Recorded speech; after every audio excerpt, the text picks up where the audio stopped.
vers le renforcement de la présence militaire dans les régions nord et de l'extrême nord du Cameroun. Des réunions de sécurité et de crise se tiennent à la présidence de la République et à l'état-major des armées depuis l'attaque de Kolafata qui a fait plus de 15 victimes et de nombreux otages, notamment l'épouse du vice-premier ministre Amadou Ali, mais également le maire de la ville de Kolafata. Plusieurs mesures ont été déjà prises face à l'urgence comme le renforcement du dispositif sécuritaire pour lutter contre la secte islamiste Boko Haram. Des sanctions ont été également décidées par le chef de l'État Paul Biya à l'encontre de certains chefs militaires. La réaction du gouvernement, on peut dire, elle a été prompte pour une fois, peut-être parce qu'il s'agit de questions sécuritaires. En général, le gouvernement camerounais prend son temps avant de réagir. Là, ça s'est fait tout de suite. Donc, les responsables, les unités militaires ont été relevés de leurs fonctions. Les lieux sécuritaires doivent être permanents, doivent être renforcés.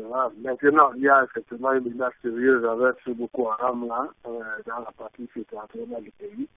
Et on espère que les nouvelles mesures vont porter leurs fruits. Le gouvernement camerounais, les autorités camerounaises ont longtemps dormi sur les slogans de « Nous sommes un pays de paix, nous vivons en paix », ça représente pour dire la paix est préservée.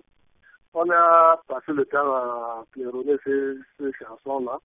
On n'a pas pris des mesures adéquates pour lutter contre l'insécurité sur le terrain. Et même si effectivement les recherches sur le terrain sont au point mort, le renforcement des troupes au sol, mais également du travail dans le renseignement feront la différence pour mettre hors d'état de nuire la secte islamiste.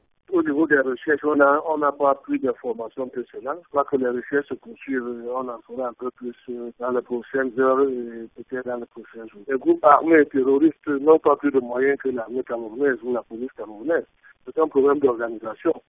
Et moi, je ne crois pas que c'est l'aviation qui peut résoudre la question de Boko Haram. C'est davantage au niveau du combat au sol et surtout du renseignement. La lutte contre Boko Haram est une priorité dans la région. Depuis 2009, plus de 2000 personnes auraient trouvé la mort dans les attaques attribuées à la secte Boko Haram, selon des organisations de défense des droits humains.